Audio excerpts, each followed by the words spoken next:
열왕기상 21장 1절에서 26절입니다. 구약 성경 553면에 있습니다. 열왕기상 21장 1절에서 26절입니다. 다 찾으셨다면 교독하시고 마지막 절은 같이 읽도록 하겠습니다. 그 후에 이 일이 있느니라. 이스라엘 사람 나봇에게 이스라엘에 포도원이 있어 사마리아의 왕 아합의 왕궁에서 가깝더니 아합이 나봇에게 말하여 이르되 내 포도원이 내 왕궁 곁에 가까이 있으니 내게 주어 채소밭을 삼게 하라.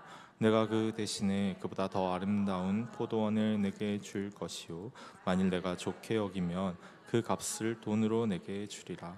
나봇이 아합에게 말하되 내 조상의 유산을 왕에게 주기를 여호와께서 금하실지로다 하니 이스라엘 사람이 나봇이 아합에게 대답하여 이르기를 내 조상의 유산을 왕께 줄 수 없다 하므로 아합이 근심하고 답답하여 왕궁으로 돌아와 침상에 누워 얼굴을 돌리고 식사를 아니하니 그의 아내 이세벨이 그에게 나와 이르되 왕의 마음에 무엇을 근심하여 식사를 아니하나이까.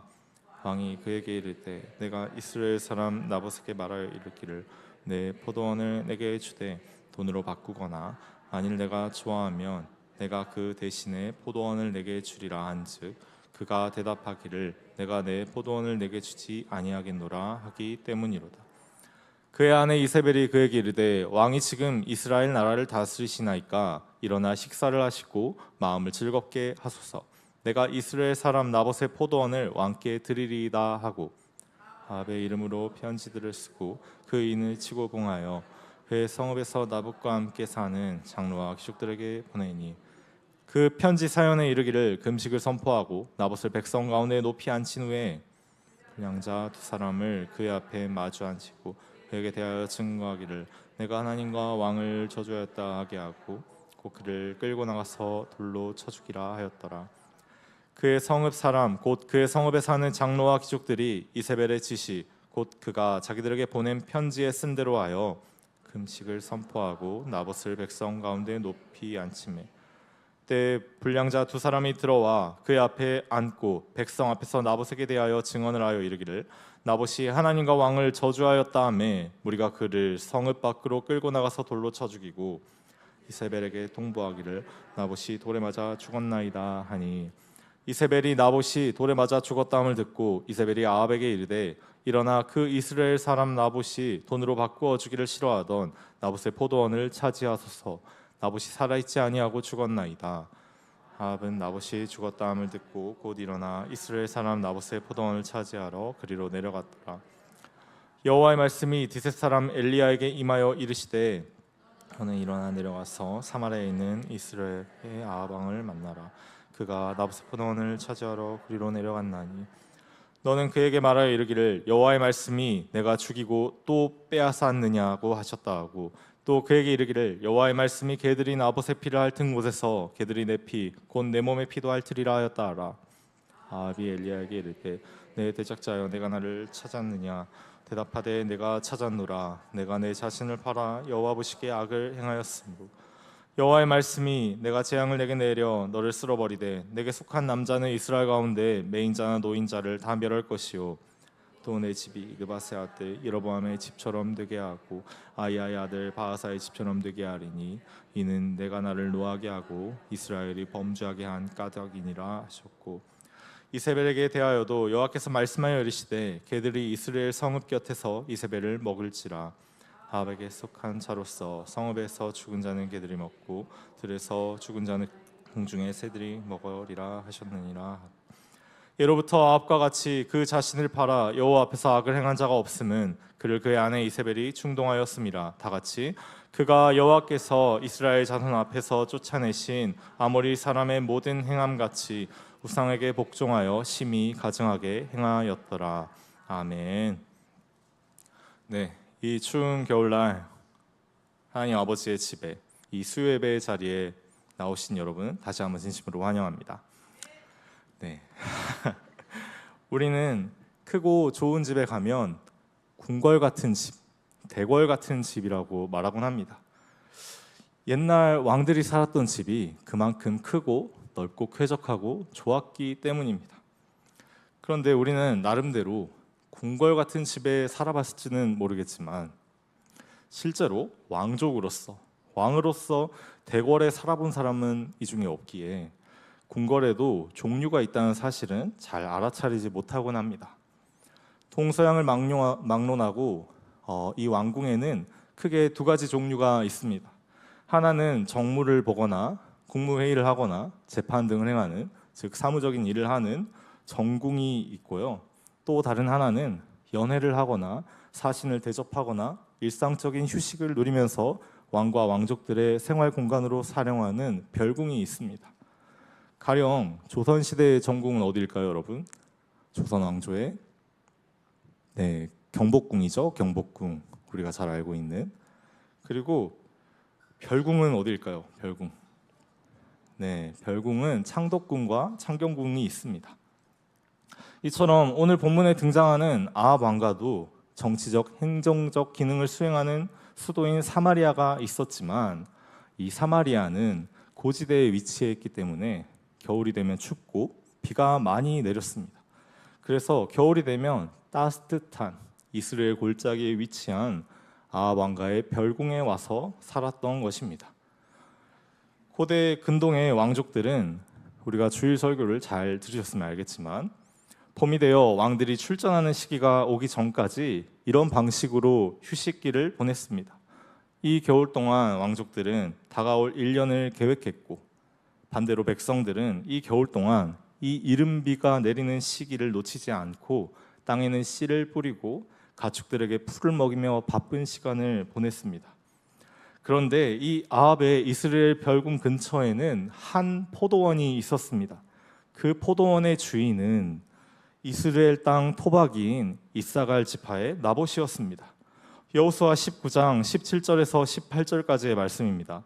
넷째로 이사갈 곧 이사갈 자손을 위하여 그들의 가족대로 제비를 뽑았으니 그들의 지역은 이스라엘과 그슬룹과 수넴과. 다시 말해서 북이스라엘과 남유다 왕국이 생기기 전부터, 이 아합 왕가의 별궁이 생기기 전부터 나봇은 조상 대대로 이 땅에서 포도원 농사를 지어왔던 것입니다. 자, 그러면 이 땅을 봤을 때 아합이 어떻게 반응했는가? 아합은 땅을 특별히 집착하고 땅을 좋아하고 탐내는 왕이었습니다. 본문 1절을 보시면 자꾸 왕궁 가까이에 있는 이 포도원을 보다 보니까 왕궁 창문을 열면 포도원이 보이고 옆을 지나가면 포도원이 보이는 이 상황이 반복되자 견물생심이라는 그 말처럼 이 포도원이 탐나게 되었습니다. 그래서 그는 포도원 주인 나봇을 찾아가 흥정을 하기 시작합니다. 열왕기상 21장 2절입니다. 아합이 나봇에게 말하여 이르되 내 포도원이 내 왕궁 곁에 가까이 있으니 내게 주어 채소밭을 삼게 하라. 내가 그 대신에 그보다 더 아름다운 포도원을 내게 줄 것이요 만일 내가 좋게 여기면 그 값을 돈으로 내게 주리라. 여기서 채소밭은 원어로는 간야라프인데 성경 전체에서 보면 밭보다는 동산이라는 뜻으로 많이 번역되는 단어입니다.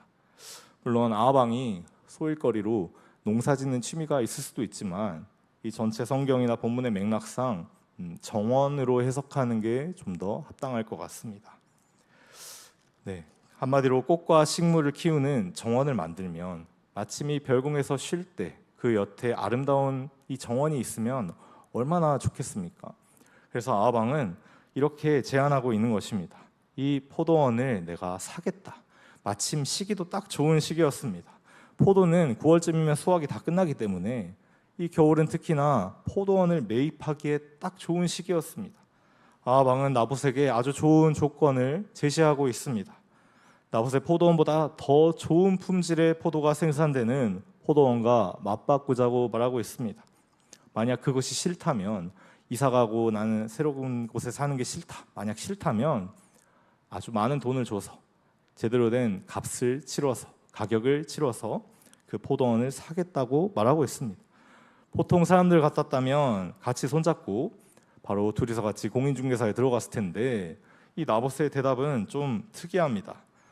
열왕기상 21장 3절입니다. 나봇이 아합에게 말하되 내 조상의 유산을 왕에게 주기를 여호와께서 금하실지로다 하니 나봇은 내 조상의 유산을 왕에게 주는 것은 돈의 문제가 아니라 여호와께서 금하실 것이라고 말하고 있습니다. 현대를 사는 우리는 잘 이해가 안 될 수도 있지만 그의 말은 성경적인 근거가 있는 것이었습니다. 왕이 나에게 돈을 주고 이 토지를 매입해서 다시 그 토지가 주인에게 돌아가는 희년까지 임대하는 건 몰라도 이 포도원을 다른 포도원과 교환하거나 아니면 매입한 뒤에 이 포도원을 갈아엎어서 왕족이 대대로 사용하는 정원으로 개조하는 것은 안 된다는 말입니다. 여호와의 율법상 이 포도원을 영구적으로 파는 것은 불가능하다는 소리입니다. 레위기 25장 23절에서 24절은 이렇게 말하고 있습니다. 토지를 영구히 팔지 말 것은 토지는 다 내 것임이니라. 너희는 거류민이요 동거하는 자로서 나와 함께 있느니라. 너희 기업의 온 땅에서 그 토지 무르기를 허락할지니. 자, 그 결과 아합은 어떻게 되었을까요? 아합은 극심한 스트레스에 시달리게 되었습니다. 열왕기상 21장 4절을 보면 이스라엘 사람 나봇이 아합에게 대답하여 이르기를 내 조상의 유산을 왕에게 줄 수 없다 하므로 아합이 근심하고 답답하여 왕궁으로 돌아와 침상에 누워 얼굴을 돌리고 식사를 아니하니. 밥도 먹지 않고 침대에 등을 돌리고 누워서 심각한 근심에 빠지게 되었습니다.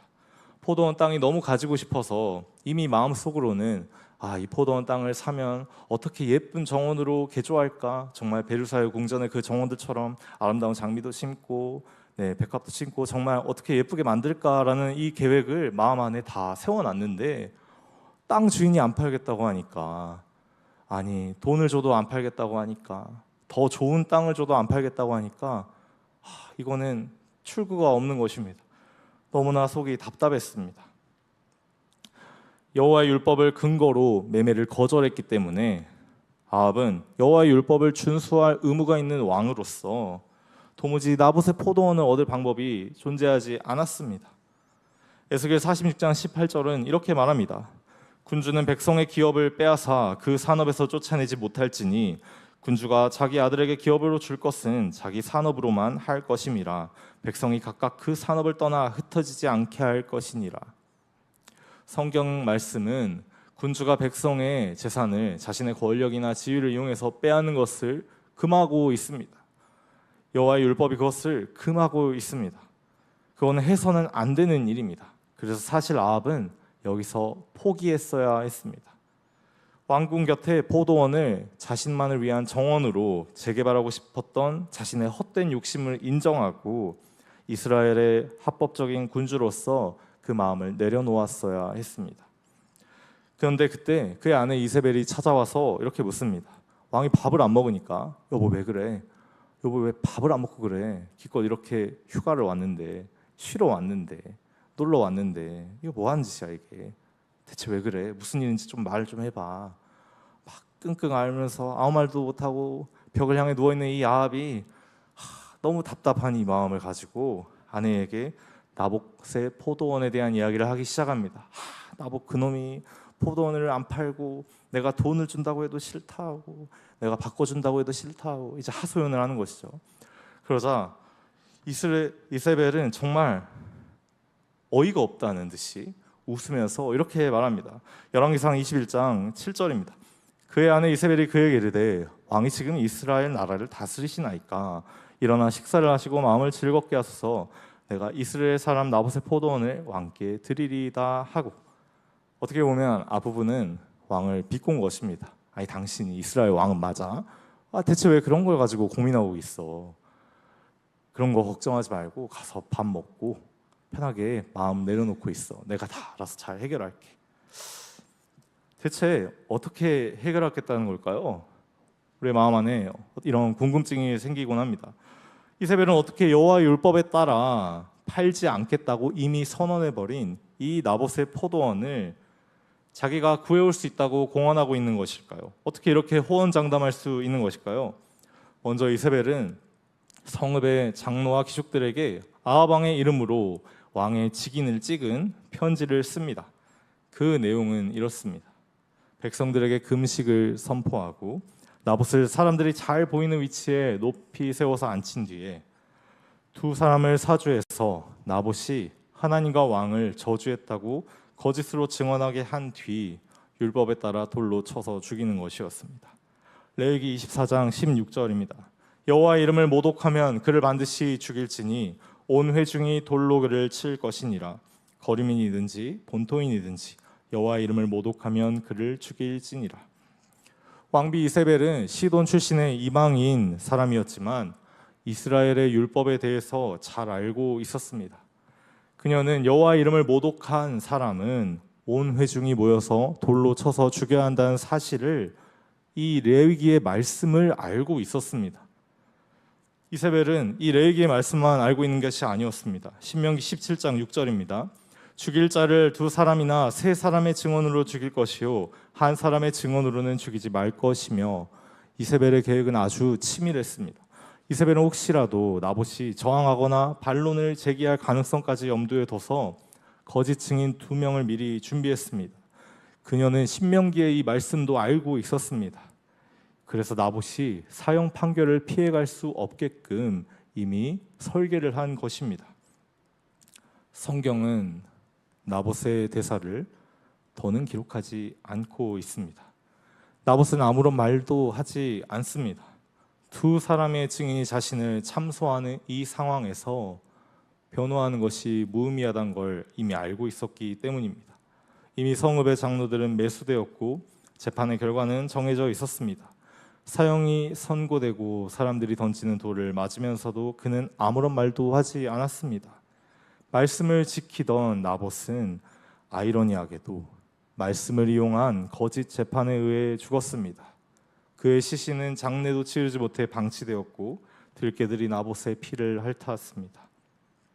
사람들은 왕과 여호와의 이 하나님의 이름을 위해서 무고한 나봇에게 다 같이 돌을 던져서 죽였습니다.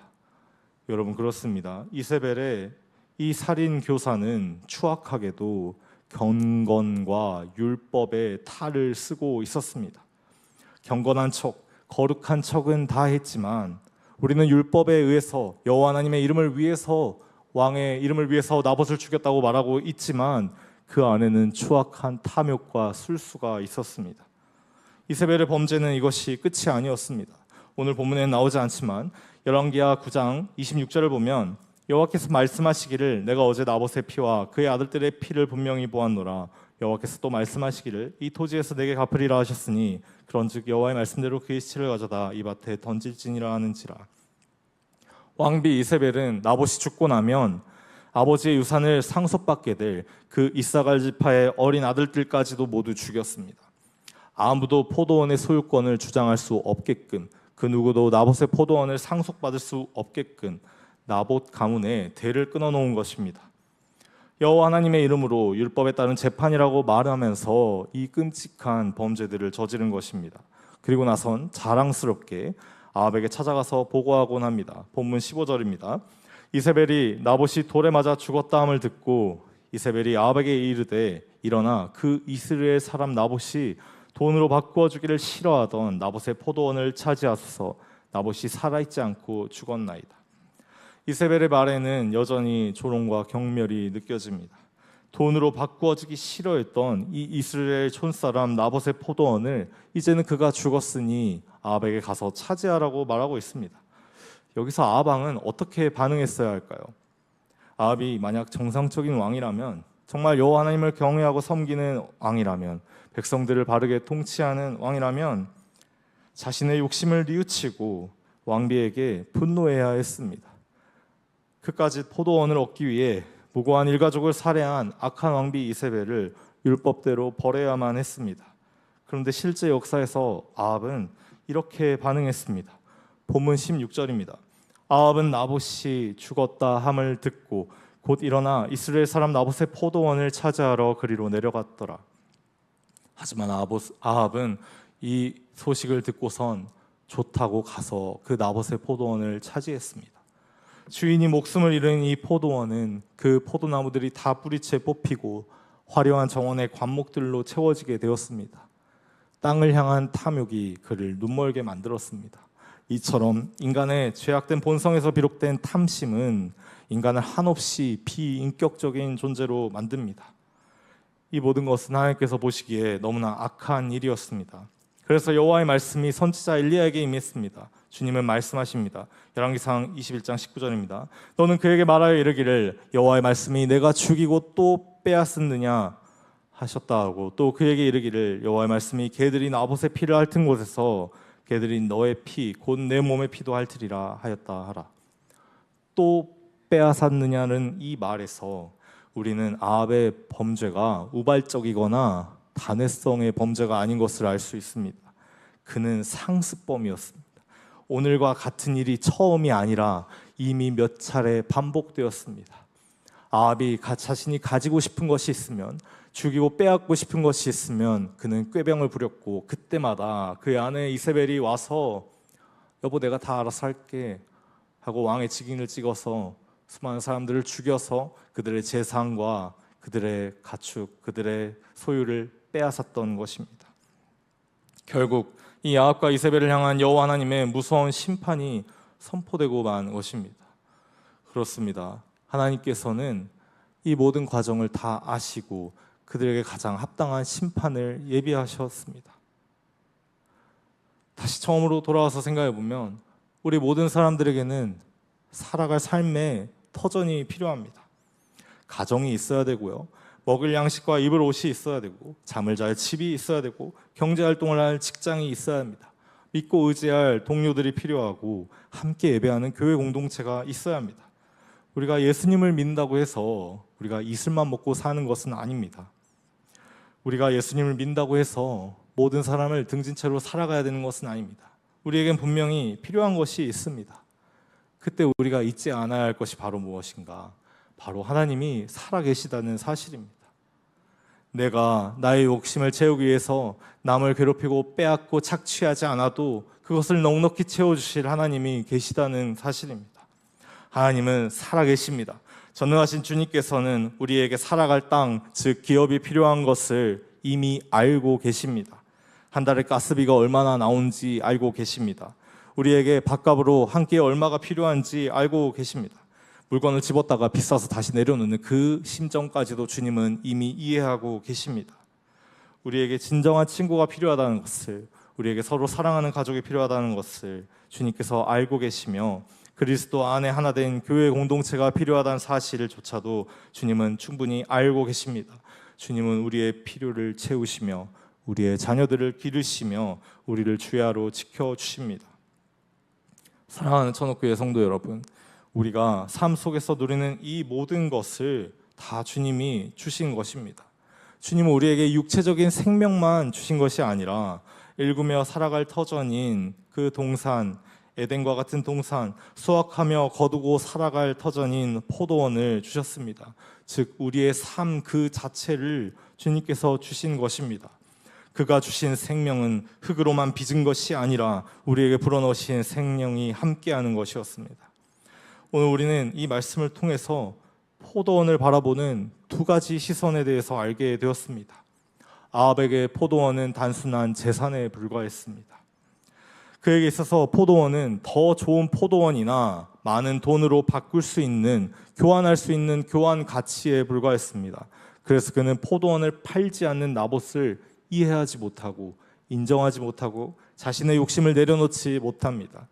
자신만을 위한 정원을 짓기 위해서 하나님의 말씀을 외면했습니다. 아니, 오히려 이세벨을 통해서 사람들 앞에선 온갖 거룩한 척, 착한 척, 은혜 받은 척을 다 하면서 뒤로는 더럽고 추악한 살인교사와 위증, 아동 살해를 저질렀습니다. 예수님은 이런 위선적인 신앙을 경멸하셨습니다. 마태복음 23장 23절입니다. 화 있을진저 외식하는 서기관들과 바리새인들이여, 너희가 박하와 화양과 근처에 11조는 들이되 율법에 더 중한 바 정의와 긍휼과 믿음은 버렸도다. 그러나 이것도 행하고 저것도 버리지 말아야 할지니라.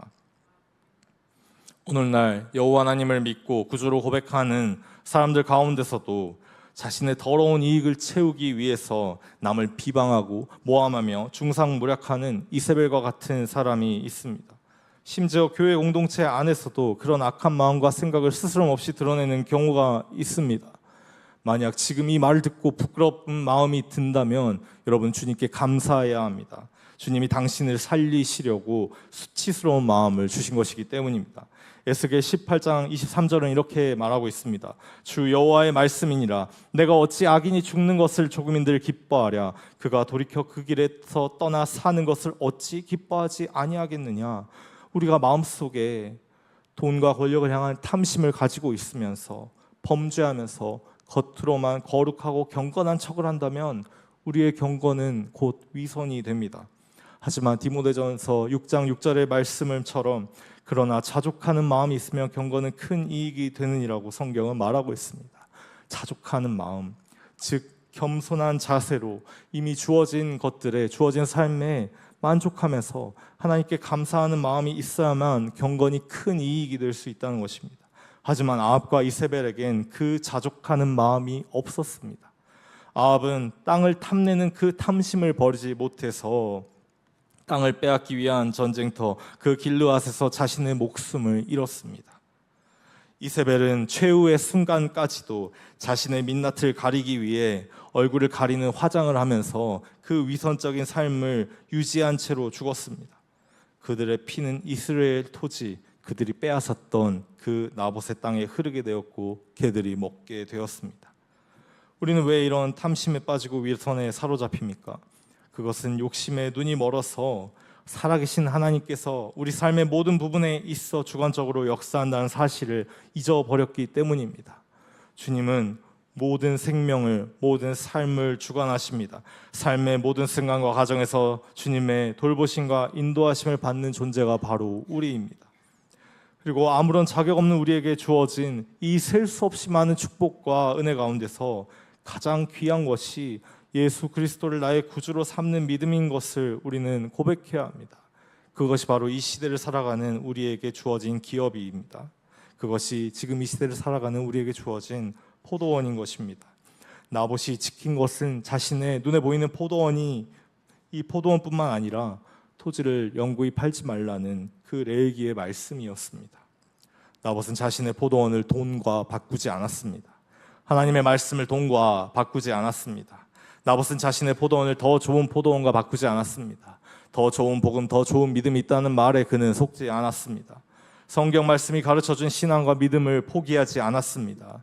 나봇에게 포도원은 단순한 재산이 아니라 삶이자 신앙이었습니다. 그것이 포도원을 이해하는 바른 시선, 두 번째 시선이었습니다. 어쩌면 이 나봇은 아합의 회유와 이세벨의 협박 앞에서 포도원만 포기했다면, 하나님의 말씀만 포기했다면 자신의 생명을 잃을 필요까지는 없었을지도 모릅니다.